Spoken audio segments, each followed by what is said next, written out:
Hello बच्चों, मैं ब्रजेश चौधरी आप सभी का केमिस्ट्री क्लासेज में हार्दिक स्वागत करता हूं। लास्ट क्लास में हम पढ़ चुके थे CCl4 कार्बन टेट्रा क्लोराइड के बनाने की विधि चल रही थी, इसके रासायनिक समीकरण चल रहे थे और अपन पढ़ चुके थे बेटा रायमर-टीमान फॉर्मूले, रायमर-टीमान कार्बोक्सिलीकरण। रायमर-टीमान कार्बोक्सिलीकरण अभिक्रिया किसे कहते हैं कि जब फिनॉल की क्रिया CCl4 से CCl4 तथा KOH से कराते हैं तो सैलिसिलिक अम्ल का निर्माण होता है। नेक्स्ट आज अपन पढ़ने वाले हैं बेटा अगला जो उसका रासायनिक गुणों में अगला जो नेक्स्ट पॉइंट है वो है आपका बेटा HF से क्रिया। HF से क्रिया, HF क्या होता है बेटा? Hydrogen fluoride.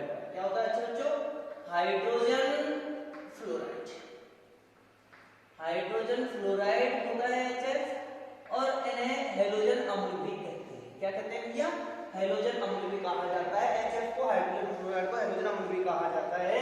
होता क्या है कि जब CCl4 बोले तो CTC कार्बन टेट्राक्लोराइड की क्रिया HF के दो अणुओं से SbF3 एंटीमनी पेंटाक्लोराइड, SbCl5 तो एंटीमनी पेंटाक्लोराइड की उपस्थिति में कराते हैं। तो 2H इसको लेके जाएंगे बेटा, 2Cl को लेके जाएंगे तो क्या जाएगा आपका 2HCl और 2HCl की जगह आप कौन जोड़ेंगे? 2F तो क्या हो जाएगा CF2Cl2।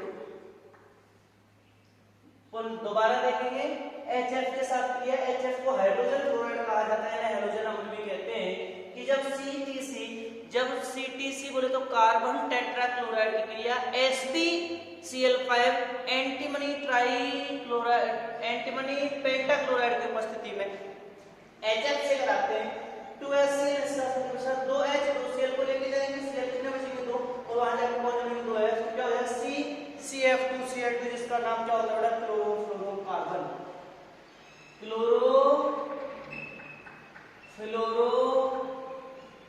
कार्बन। क्लोरो को क्या बोलते हैं बेटा? C, फ्लोरो क्या बोलते हैं? F और कार्बन क्या बोलते हैं? C। तो क्लोरोफ्लोरोकार्बन को CFC भी कहा जाता है, इसे फ्रियोन के नाम से भी जानते हैं। क्वेश्चन पूछा जाता है बेटा कि फ्रियोन को CFC भी कहते हैं या फ्रियोन किसे कहते हैं? तो एल्केनों के पॉलीक्लोरोफ्लोरो व्युत्पन्नों को क्या कहा जाता है बेटा? फ्रियोन कहा जाता है। कि जब CTC की क्रिया SbCl5 की उपस्थिति में HF हाइड्रोजन फ्लोराइड से कराते हैं तो CFC या फ्रियोन का निर्माण होता है। CFC बोले तो क्लोरोफ्लोरोकार्बन का निर्माण होता है। क्वेश्चन बार बार पूछा गया है कि बेटा पूछा जाता है कि फ्रियोन का नाम क्या है? फ्रियोन क्या होता है बेटा? एल्केन के पॉलीक्लोरोफ्लोरो व्युत्पन्न को क्या कहा जाता है बेटा? फ्रियोन कहा जाता है। इसे CFC भी कहते हैं, क्लोरोफ्लोरोकार्बन। फ्रियोन का नामकरण XYZ के रूप में किया जाता है। यहां X C-1 कार्बन की संख्या में एक कम, Y H+1 हाइड्रोजन की संख्या तथा एक, और Z क्या है बेटा? F परमाणुओं की संख्या।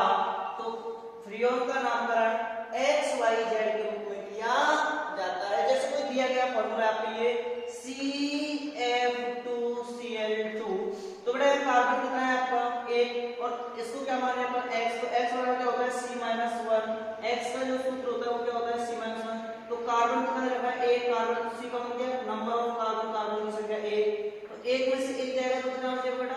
0। तो X बराबर क्या है आपका? 0। Y बराबर क्या होता है आपका? H+1। H कितने हैं इसमें? 0। तो 0 + 1 बराबर क्या हो जाएगा आपका? 1। और Z बराबर क्या है? F परमाणु की संख्या। यहाँ Cl परमाणु का कोई इंपोर्टेंस नहीं होता, तो F यहाँ कितने बेटा? 2। तो Z बराबर क्या हो जाएगा आपका? 2। तो टोटल आपका क्या हुआ? 0 1 2। तो इसका नाम क्या है बेटा? फ्रियोन। 0 112। नेक्स्ट आपके लिए दिया जाएगा C2F2Cl4। दिए गए सूत्र में फ्रियोन का नाम लिखिए। तो बेटा देखिए XYZ के रूप में करते हैं तो X बराबर क्या है बेटा? C-1। तो X बराबर कार्बन कितने रखें? 2 में से 1 गैस का नाम बचा 1। Y कितना है बेटा? H+1। H इसमें नहीं है तो क्या हो जाएगा? 0 + 1 = 1। और Zf परमाणु संख्या, तो परमाणु संख्या 2 तो कितना आएगा 2, तो आपका फॉर्मूला क्या हुआ 112 फ्रीऑन 112। अगर आपसे अगर गलती से भी पूछ लिया जाए कि CFCl3 में फ्रीऑन का नाम लिखिए, तो अपन को बेटा क्या लिखना है CFCl3 में विशेष करके ध्यान देना है आपको CFCl3। तो देखना बेटा कार्बन क्या हो जाएगा, एक है तो 1 माइनस 1 बराबर क्या हो जाएगा 0, H कितना है 1 और F कितना है 1, तो ये क्या हो जाएगा फ्रीऑन 11। समझ में आ रहा है नहीं आ रहा है? तो बेटा ये क्वेश्चन कई बार पूछे गए बोर्ड एग्जाम में, विशेष ध्यान दें। दोबारा से देखेंगे इस केमिकल रिएक्शन को कि CCl रासायनिक गुण CCl4 के रासायनिक गुण में फोर्थ बॉन्ड है आपका HCF से क्रिया की जब हाइड्रोजन फ्लोराइड CCl4 से SbCl5 की उपस्थिति में HF से क्रिया करते थे तो CFC क्लोरोफ्लोरोकार्बन का निर्माण होता है, इसे फ्रीऑन भी कहते हैं। फ्रीऑन क्या होते हैं बेटा, एल्केन के पॉलीक्लोरोफ्लोरो उत्पन्न को फ्रीऑन कहा जाता है और फ्रीऑन का नामकरण XYZ के रूप में किया जाता है। यहाँ X कार्बन की संख्या, Y हाइड्रोजन संख्या तथा Z क्लोरीन परमाणु संख्या होती है। ठीक है, नेक्स्ट आपका टॉपिक आता है बेटा भाप के साथ या भापीय आसवन। भाप के साथ या भापीय आसवन अगला पॉइंट है बेटा आपका रासायनिक गुणों का, point number 5।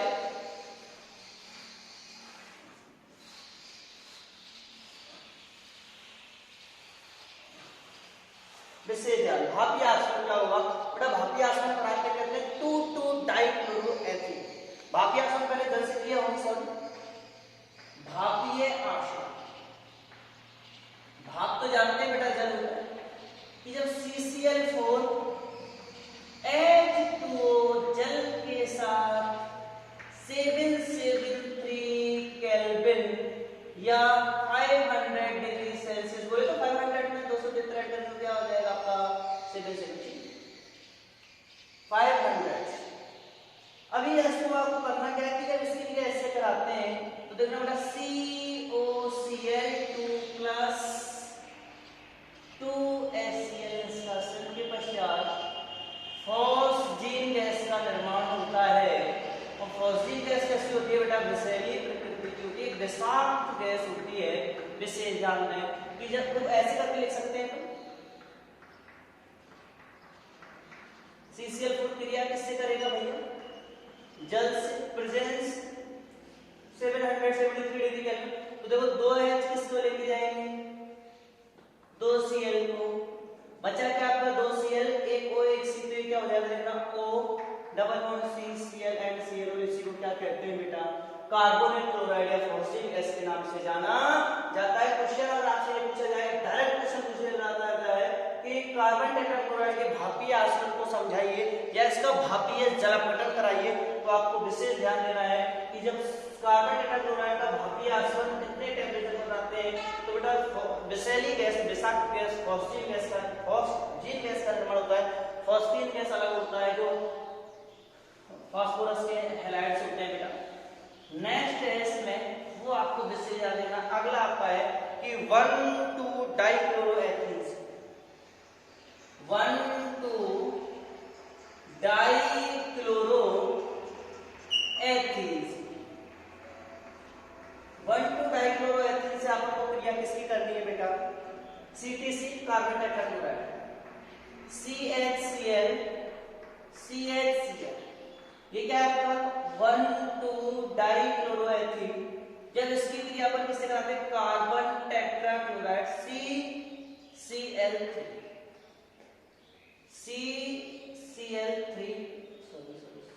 Carbon tetrachloride CCl4, यही तो होता है आपका कार्बन टेट्राक्लोराइड। लेकिन इसको लिखा कैसे जाएगा, इसको CCl4 को अपन इसको लिख देते हैं बेटा CCl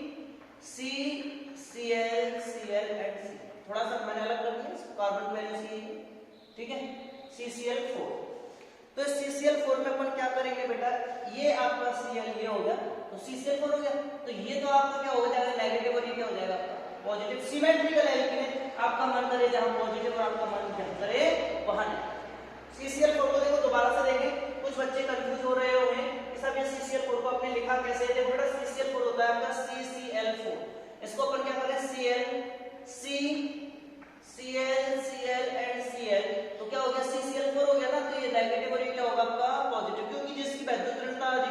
नेगेटिव और कम होती है उसकी क्या होगा बेटा पॉजिटिव। यहाँ सिमेट्रिकल एल्कीन है, सममित एल्कीन है, जहां आपका स्टूडेंट की इच्छा से आप पॉजिटिव नेगेटिव करेंगे। तो यहाँ अगर आपका क्या बेटा पॉजिटिव है तो यहाँ आपका क्या आके जुड़ेगा, देखना अच्छे बच्चों, पॉजिटिव पे हमेशा से क्या आके जुड़ा है नेगेटिव, और इस नेगेटिव पे आके कौन जुड़ेगा आपका पॉजिटिव। कौन है आपका पॉजिटिव, देखना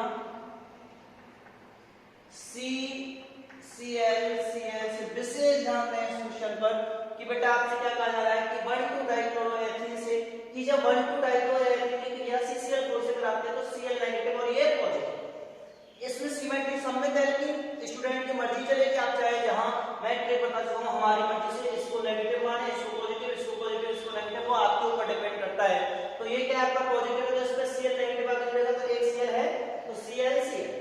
इसके बाद ये क्या बेटा CH, इसमें Cl है लेकिन 3 ये ग्रुप पूरा आगे जुड़ेगा CCl3। तो नामांकन उधर से करते हैं जिधर से प्रतिस्थापी संख्या। तो देखना बेटा 1 1 1 तो क्या हो जाएगा 1 1 1 2 3 पे 2 है ना 3 3 1 1 1 2 3 3 तो कितना होगा 6। तो क्या हो जाएगा आपका हेक्सा 1 1 1 2 3 3 हेक्सा क्लोरो प्रोपेन। विशेष ध्यान दें भैया क्वेश्चन पर कि जब 1,2 डाइक्लोरोएथिलीन की क्रिया CCl4 से कराते हैं तो सममित एल्कीन होने के कारण छात्र की मर्जी चलती है और अपन क्या लिखते हैं बेटा सममित एल्कीन होने पर हमारी मर्जी से योग कराते हैं। तो Cl नेगेटिव इस पॉजिटिव पर, ये पॉजिटिव है तो देखो 1 2 3 तो इसका नाम क्या हो जाएगा 1 1 2 3 3 हेक्साक्लोरोप्रोपेन। ठीक है, आप इसके बाद आते हैं बेटा इसके उपयोग। किसके उपयोग पढ़ने वाले हैं अभी अपन बेटा, उपयोग है आपके CCl4 की बेटा ये एक अज्वलनशील यौगिक होता है, इसका उपयोग आग बुझाने में किया जाता है। इसका अन्य उपयोग क्या होता है बेटा, इसका अन्य उपयोग भी डाई शुष्क धुलाई में, शुष्क धुलाई मतलब ड्राई क्लीनिंग में भी किया जाता है। दोबारा से सुनेंगे कि बेटा CCl4 का व्यापारिक नाम पायरीन होता है और पायरीन का उपयोग आग बुझाने में किया जाता है। इसका अन्य उपयोग शुष्क धुलाई बोले तो ड्राई क्लीन करने में भी किया जाता है। इसका उपयोग हुकवर्म तथा टैपवर्म रोगों के उपयोग में भी किया जाता है। ठीक है, नेक्स्ट आपका बेटा टॉपिक स्टार्ट होता है एरोमेटिक हैलोजन व्युत्पन्न। एरोमेटिक हैलोजन व्युत्पन्न, एरोमेटिक ये लास्ट टॉपिक है आपके इस चैप्टर का।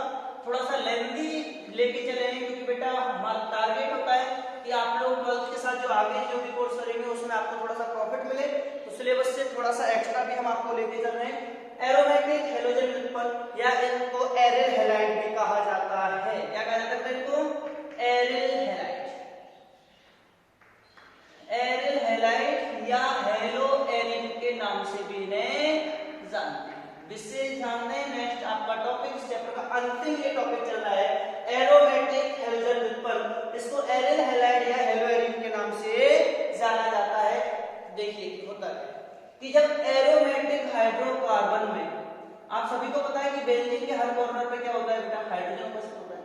तो एरोमेटिक हाइड्रोकार्बन ये क्या है आपका एरोमेटिक हाइड्रोकार्बन कि जब एरोमेटिक हाइड्रोकार्बन में उपस्थित एक हाइड्रोजन परमाणु का प्रतिस्थापन एक हैलोजन समूह द्वारा कर दिया जाए तो प्राप्त होने वाला यौगिक एरिल हैलाइड या हेलो एरिन या हेलो बेंजीन कहलाता है।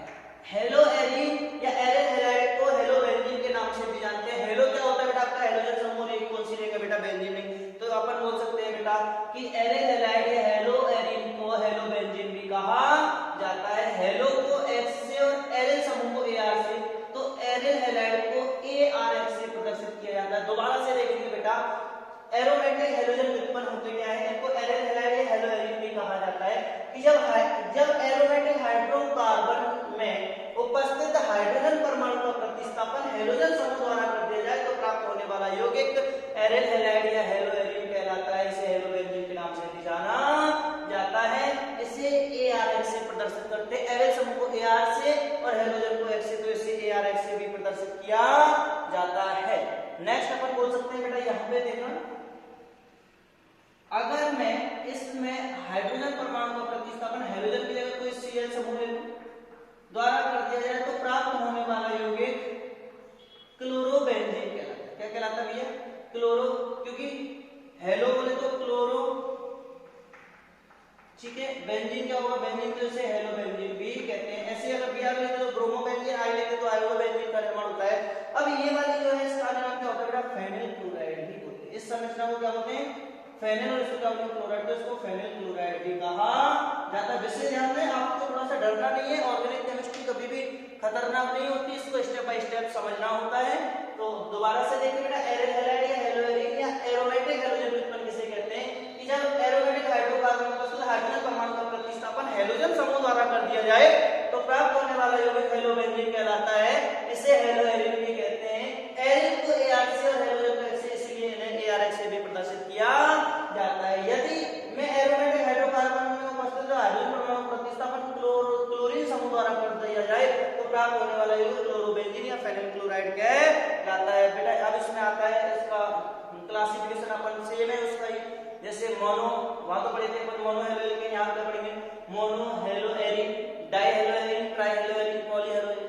डाई मोनो क्या होगा? जिसमें दो हेलोजन समूह उपस्थित होगा, ये देखिए दो Cl।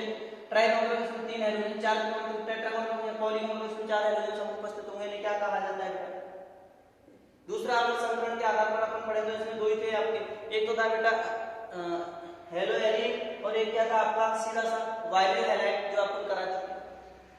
नेक्स्ट बेटा इसका क्या आता है? इसका जो अगला जो टॉपिक है, अगला जो पॉइंट है, विशेष ध्यान दें, बहुत अच्छा टॉपिक है, वो है बेटा आपका कि एरिल हैलाइड में CX बंध की प्रकृति।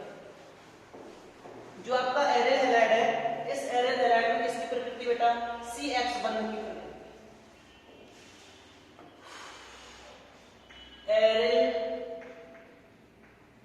हैलाइड में CX बंध की प्रकृति, बहुत अच्छा टॉपिक है आपका ये कि एरिल हैलाइड में CX बंध की प्रकृति। तो बेटा हेलोएरिन में आंशिक द्विबंध पाया जाता है। हेलोएरिन बोले, एरिल हैलाइड बोले कि एरिल हैलाइड में आंशिक द्विबंध पाया जाता है क्योंकि इसमें अन्नाद पाया जाता है। एरिल हैलाइड में आंशिक द्विबंध के गुण आ जाते हैं। अगर कोई पूछे कि एरिल हैलाइड में आंशिक द्विबंध के गुण आ जाते हैं क्यों? क्योंकि इसमें बेटा अन्नाद पाया जाता है, जिससे इसकी बंध लंबाई क्या हो जाती है बेटा? कम हो जाती है। विशेष ध्यान दें, क्वेश्चन पूछा जाएगा कि हेलोएरिन या एरिल हैलाइड की बंध लंबाई कम हो जाती है क्यों? या एरिल हैलाइड या हेलोएरिन में आंशिक द्विबंध के गुण आ जाते हैं क्यों? तो अपन क्या बोलते हैं? अनुनाद के कारण। देखिए ये आपका हेलोएरिन है, ठीक है। अब ये आपका जो हेलोएरिन है, तो इसमें जो Cl परमाणु है, हेलोजन परमाणु है, इसके बाह्यतम कोश में कितने इलेक्ट्रॉन होते हैं बेटा? 7 इलेक्ट्रॉन होते हैं। कितने इलेक्ट्रॉन होते हैं भैया? इसके बाह्यतम कोश में 7 इलेक्ट्रॉन होते हैं। तो जिनको में जो 6 जो इलेक्ट्रॉन है, ये बेटा जो बंध बनाने में भाग नहीं लेते, इनको मैं Lp के रूप में शो कर रहा हूं। एक इलेक्ट्रॉन है जो बंध बनाने में भाग लेता है। तो एरिल हैलाइड में आंशिक द्विबंध के गुण आ जाते हैं क्यों? क्योंकि बेटा इसमें अनुनाद पाया जाता है। अनुनाद पाए जाने के कारण इसमें आंशिक द्विबंध के गुण पाए जाते हैं, जिससे इसकी बंध लंबाई क्या हो जाती है बेटा? कम हो जाती है। तो देखिए क्या होता है इसमें कि ये जो आपके देखो रेजोनेंस की कंडीशन क्या होती है कि बेटा कार्बन कार्बन के बीच में डबल बॉन्ड होना चाहिए, अल्टरनेटिव प्लस होना चाहिए, माइनस होना चाहिए, Lp होना चाहिए, फ्री रेडिकल होना चाहिए। अगर ये कंडीशन होंगी तो आपका अनुनाद होगा। Carbon carbon double bond, alternative plus ये हो, माइनस हो या Lp हो या फ्री रेडिकल मुक्त मूलक। देखो कार्बन कार्बन के बीच में डबल बॉन्ड है। दूसरा अल्टरनेट तीसरे कार्बन पे आपका Lp है, तो इसका मतलब अनुनाद होगा, और अनुनाद होगा तो इसमें आंशिक द्विबंध के गुण आएंगे, और आंशिक द्विबंध के गुण आएंगे तो इसकी बंध लंबाई क्या होगी बेटा? कम होगी। तो देखना ये अपने इलेक्ट्रॉनों को यहां और ये अपने इलेक्ट्रॉनों को यहां, तो यहां क्या आ जाएगा बेटा? Negative charge. क्या आ जाएगा आपका? यहां नेगेटिव चार्ज आ जाएगा। तो देखना आपका जो स्ट्रक्चर होगा, यहां क्या आ गया बेटा? आपका Cl double bond positive charge, यहां आपका क्या आएगा? नेगेटिव, और ये आपकी नई स्ट्रक्चर होगी, ठीक है। इसके बाद क्या होगा बेटा? ये बॉन्ड टूटेगा, यहां नेगेटिव और यहां पॉजिटिव, और पॉजिटिव और नेगेटिव के बीच में क्या बनता है बेटा? नया बॉन्ड बनता है। तो देखो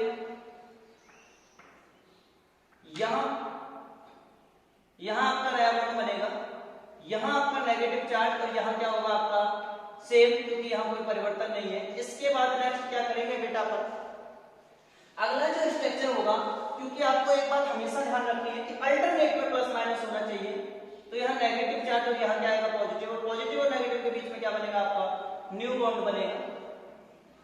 तो यहाँ तो आपका नेगेटिव चार्ज है और यहाँ आपका क्या बनेगा बेटा न्यू बॉन्ड बना, तो अब यहाँ क्या आ गया आपका नेगेटिव चार्ज और यहाँ क्या होगा बेटा सेम आपकी कंडीशन वही रहेगी। अभी क्या होता है बेटा कि इसमें लास्ट वाले स्ट्रक्चर में आपका क्या होने वाला है कि ये जो है ये आप इधर जाएगा और ये इस बॉन्ड को इधर तोड़ेगा, तो यहाँ क्या जाएगा पॉजिटिव, और पहली जैसी संरचना अपन को क्या हो जाती है प्राप्त हो जाती है। और यही आपका अनुमान होता है कि पहली जैसी संरचना क्या हो जाती है बेटा प्राप्त हो जाती है, पुनः अपने उसी रूप में परिवर्तित हो जाता है। तो अपन क्या करें बेटा, ये क्या है आपका इसमें ये आपका ऑर्थो हुआ, ये क्या आपका ऑर्थो, ये क्या आपका पैरा, तो ऑर्थो पैरा पे क्या हो रहा है बेटा कुल इलेक्ट्रॉन घनत्व के मान में क्या होती है बेटा, कुल इलेक्ट्रॉन घनत्व के मान में क्या होती है कमी होती है। विशेष ध्यान में दोबारा से देखें, एरिल हैलाइड में CH बंध की प्रकृति, नेचर ऑफ एरिल हैलाइड कि जो आपका ये जो एरिल हैलाइड है इसमें जो क्लोरीन है इसके बाइकम को उसमें 7 इलेक्ट्रॉन होते हैं, इसके 6 इलेक्ट्रॉन बंध बनाने में भाग नहीं लेते, 1 इलेक्ट्रॉन बंध बनाने में भाग लेता है। और जैसे ही इलेक्ट्रॉन इसके साथ बंध बनाएगा तो बेटा इस ऑर्थो पे क्या आ जाएगा आपका नेगेटिव चार्ज और यहाँ क्या बनेगा डबल बॉन्ड। और एरिल हैलाइड में आंशिक द्विबंध के गुण आ जाते हैं क्योंकि बेटा ये अनुनाद फॉलो करता है। तो आप देखें ऑर्थो और पैरा के क्या हो रहा है बेटा इलेक्ट्रॉन घनत्व के मान में क्या हो रही है कमी, तो इन पर कोई क्या होगा बेटा इलेक्ट्रॉन स्टेट आके क्या जुड़ेगा, और सभी संरचनाओं को क्या कहा जाता है क्लोरीन की अनुनादी संरचना कहा जाता है। तो सामान्य जो कार्बन और हाइड्रोजन बंध की लंबाई जो होती है वो होती है बेटा, सामान्य कार्बन और हाइड्रोजन बंध की लंबाई 1.77 एंगस्ट्रॉम होती है, लेकिन इसकी जो बंध लंबाई है कार्बन और हाइड्रोजन की, ये वाली जो बंध लंबाई है ये बेटा कितनी हो जाती है 1.66 हो जाती है। 1. तो बोलो बंध लंबाई घट रही है बढ़ रही है, तो बेटा घटती है। अगर क्वेश्चन आपसे पूछा जाए कि एरिल हैलाइड की बंध लंबाई सामान्य एल्किल हैलाइड से कम होती है क्यों, तो अपन क्या कहते हैं बेटा अनुनाद के कारण इसमें आंशिक द्विबंध के गुण आ जाते हैं, यही कारण है कि इनकी बंध लंबाई कम हो जाती है। दूसरा उदाहरण है बेटा इसका, विशेष ध्यान रखिए, ये क्या है आपका वायरल हैलाइड, इसके भी बेटा आउटर सेल में कितने इलेक्ट्रॉन होते हैं 7 होते हैं, 1 इलेक्ट्रॉन बंद बनाते हैं। अब अगर ये आकर वाला बंद बनाएगा तो देखना ये अगर ये देखो इसमें पहले दूसरे कार्बन डबल बॉन्ड है और तीसरे में क्या बेटा अल्टरनेट में आपका एलपी है तो ये रेजोनेंस शो करेगा, तो ये रेजोनेंस शो करेगा तो देखना CH2 CH और आपका क्या हो जाएगा बेटा Cl पॉजिटिव, और यहाँ क्या आ जाएगा आपका नेगेटिव आ जाता है, क्या आ जाता है भैया नेगेटिव चार्ज आ जाएगा। तो पुनः ये क्या करेगा बेटा इधर देखना CH2 CH CH2Cl और यहाँ पे क्या आ जाएगा बेटा आपका पुनः ये स्ट्रक्चर बन जाएगी और यहाँ क्या बना लेगा बेटा डबल बॉन्ड बना लेगा, ठीक है। लेकिन इसकी जो बंध लंबाई होती है ये 1.69 होती है। विशेष ध्यान क्वेश्चन क्या पूछा है, क्वेश्चन पूछा जाएगा वायनिल हैलाइड और एरिल हैलाइड में किसकी बंध लंबाई कम होती है, वक्त एरिल हैलाइड की बंध लंबाई 1.66 एंगस्ट्रॉम होती है जबकि वायनिल हैलाइड की बंध लंबाई 1.69 एंगस्ट्रॉम होती है। तो एरिल हैलाइड में और तो ना पैरा स्लीपर इलेक्ट्रॉन घनत्व के मान में कमी होती है जिससे इसकी बंध लंबाई वायनिल हैलाइड की अपेक्षा अधिक कम हो जाती है क्योंकि इसमें अनुनादी संरचनाएं वायनिल हैलाइड की अपेक्षा अधिक पाई जाती है। जितनी अनुनादी संरचनाएं बढ़ती जाएंगी उसकी बंध लंबाई में क्या होती जाती है बेटा कमी हो जाती है। तो अपन को विशेष याद रखना है, एक बार विशेष याद रखना, आगे जो अवधियां आएंगी तो बेटा इसके ऑर्थो और पैरा स्लीपर क्या हो रहा है बेटा इलेक्ट्रॉन घनत्व में क्या हो रही है कमी, तो इस पर कोई E+ प्रभाव बोले तो इलेक्ट्रॉन स्नेही समूह आपका अटैक करेगा। तो वो इलेक्ट्रॉन स्नेही समूह कहां पे अटैक करेगा आपको विशेष याद रखना है, ऑर्थो और पैरा पर। अगर कोई आपसे पूछे कि ऑर्थो और पैरा पर ही आपके इलेक्ट्रॉन स्नेही अटैक करते हैं क्यों, तो आपका सीधा सा जो आंसर होगा वो क्या होगा, क्योंकि बेटा इनके ऑर्थो और पैरा स्लीपर इलेक्ट्रॉन घनत्व के मान में क्या होती है बेटा कमी होती है। नेक्स्ट है बेटा आपका एरिल हैलाइड बनाने के लिए विशेष ध्यान से इस क्वेश्चन को देखेंगे। आपको ये ध्यान रखना है कि वायनिल हैलाइड की बंध लंबाई एरिल हैलाइड से अधिक होती है, ठीक है। और एरिल हैलाइड की बंध लंबाई वायनिल क्लोराइड से क्या होती है बेटा कम होती है, ठीक है। नेक्स्ट आपका है बेटा एरिल हैलाइड बनाने की विधि।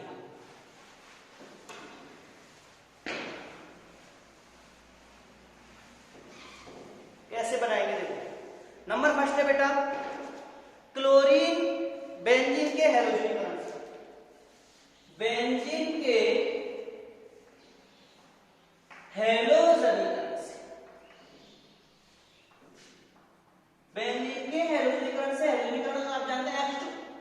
कि जब बेंजीन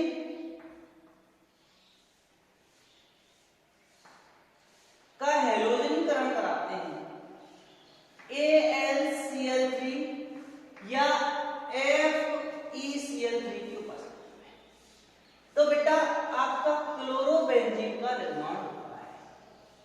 ठीक है, क्लोरोबेंजीन का निर्माण होता है क्योंकि एक H एक Cl को लेकर बाहर निकलता है, एक Cl होता है, क्लोरोबेंजीन का निर्माण होता है। यदि इसकी क्रिया ब्रोमोबेंजीन से कराई जाए, सॉरी इसका ब्रोमोनीकरण कराया जाए तो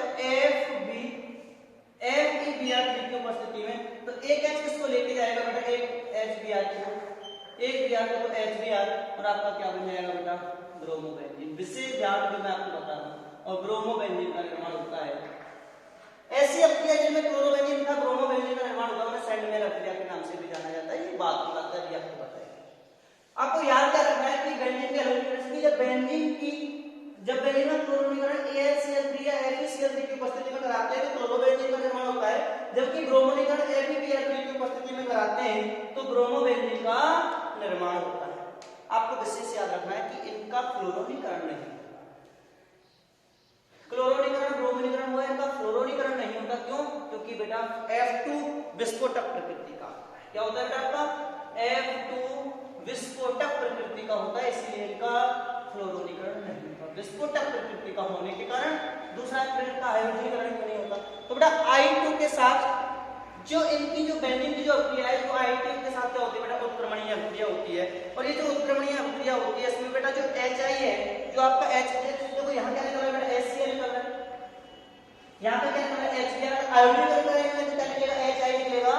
अगर HI निकलेगा तो वो HI क्या करता है, उस I2 को, यानी कि उस जो बनने वाला जो आपका आयोडोबेंजीन होगा उसे पुनः I2 में परिवर्तित कर देगा और पुनः बेंजीन बन जाती है। तो अगर अपन को क्या करना हो बेटा, आयोडीकरण कराना हो तो बेटा जो देखो दोबारा से सुनो, अगर यहाँ HI से अगर I2 लेंगे तो HI जाएगा और वो HI पुनः उसको बेटा उसको कैसे परिवर्तित कर देगा, I2 गैस में परिवर्तित कर देगा और पुनः बेंजीन बन जाती है।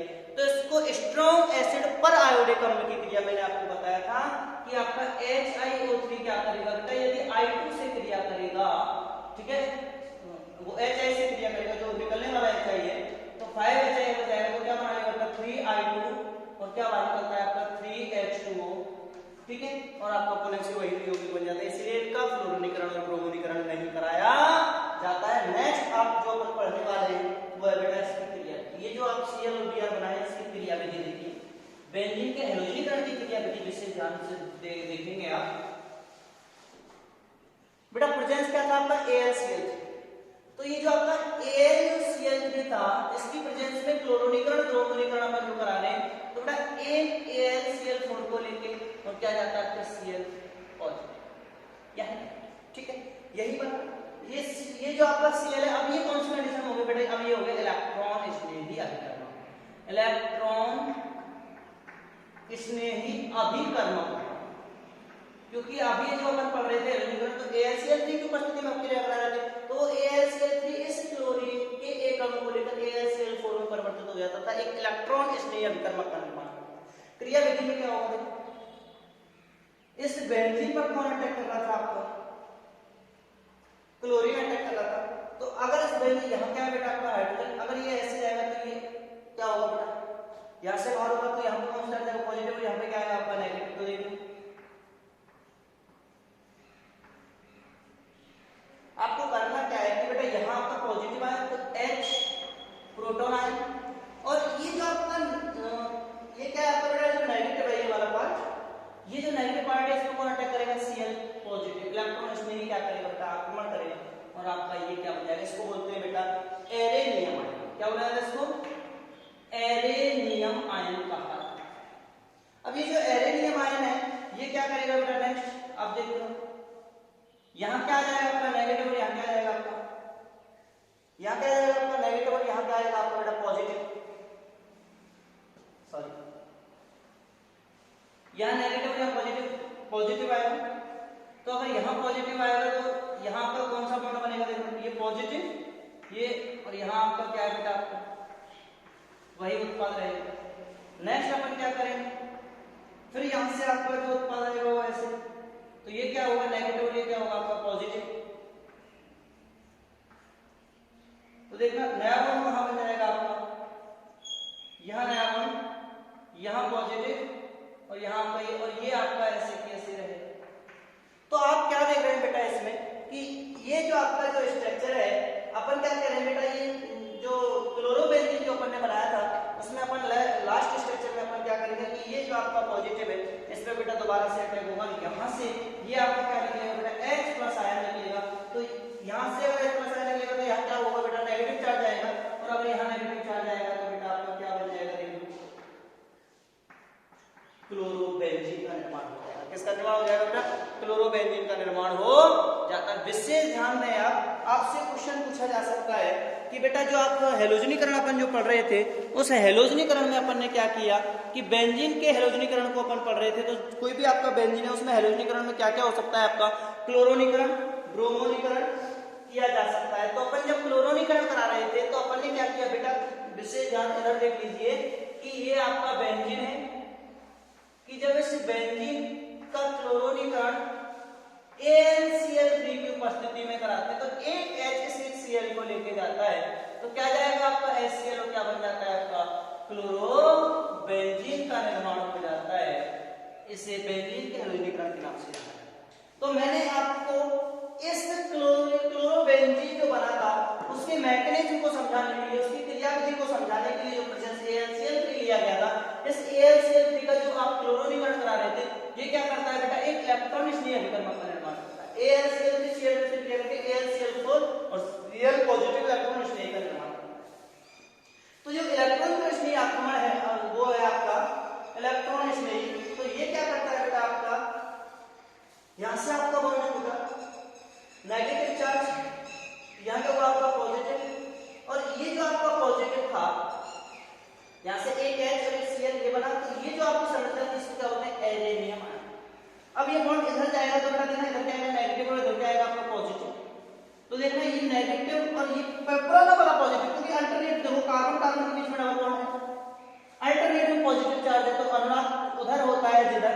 अभी कोई बच्चा कहता है कि साहब आपने विशेष जान लिया कि ये जो आपका बॉन्ड स्टार्टिंग में हुआ था ये मैंने ऐसे तोड़ा तो यहाँ नेगेटिव चार्ज, ठीक है। जब यहाँ नेगेटिव था और यहाँ पॉजिटिव था, ये वाला बॉन्ड मैंने तोड़ा ना, ब्रेक किया, तो Cl नेगेटिव पे अटैक, Cl क्या था आपका पॉजिटिव था ना इलेक्ट्रॉन नहीं, तो हाँ अटैक करेगा बेटा नेगेटिव पे करेगा, इस वाले कार्बन पे अटैक करेगा। दूसरा आप करेंगे कि सर अब आपका रेजोनेंस अगर आपने ये इधर तोड़ा था ये वाला, तो ये भी आपको इधर ही तोड़ना है, और तोड़ना पड़ेगा क्योंकि बेटा पहले और दूसरे कार्बन के बीच में डबल बॉन्ड और इधर क्या है अल्टरनेटिव पॉजिटिव। मैंने आपको दिखाया था कि यदि कार्बन कार्बन के बीच में डबल बॉन्ड हो, अल्टरनेटिव पॉजिटिव हो, नेगेटिव हो, एलपी हो या फ्री रेडिकल हो, तो उनके मध्य में क्या होता है, उनके मध्य में आपका रेजोनेंस होता है। तो देखो यहाँ आपका पॉजिटिव, ये बॉन्ड ऐसे टूटेगा, उधर टूटेगा इधर पॉजिटिव, तो यहाँ नेगेटिव आएगा और यहाँ क्या आएगा आपका पॉजिटिव। तो ये नेगेटिव और पॉजिटिव के बीच में क्या बनेगा, नया बॉन्ड बनेगा और यहाँ क्या आ जाएगा बेटा पॉजिटिव। विशेष याद रखें। अब नेक्स्ट स्टेप में क्या होगा, कार्बन कार्बन के बीच में डबल बॉन्ड, पॉजिटिव अल्टरनेट है, इधर बॉन्ड आएगा तो माइनस और प्लस, यहाँ नया बॉन्ड। अभी इस प्रोटॉन को अपन क्या कर रहे हैं, रिप्लेस कर रहे हैं। अगर ये प्रोटॉन आपका रिप्लेस होगा तो बेटा देखना कार्बन कार्बन के बीच में डबल बॉन्ड होगा, ये जाएगा तो नेगेटिव चार्ज आएगा और उस पे बेटा कौन अटैक कर लेगा ये, और क्या बन जाएगा आपका क्लोरोबेंजीन, ठीक है। तो आज के इस एपिसोड में इतना ही बेटा। हमारे YouTube चैनल को ज्यादा से ज्यादा लाइक करें, सब्सक्राइब करें और कमेंट करें। और कल के एपिसोड में बेटा अपन पढ़ेंगे एरे बनाने की विधियां, जिससे अपन रासायनिक गुण चल रहे हैं। ये आपके चैप्टर का अंतिम टॉपिक है बेटा, ठीक है।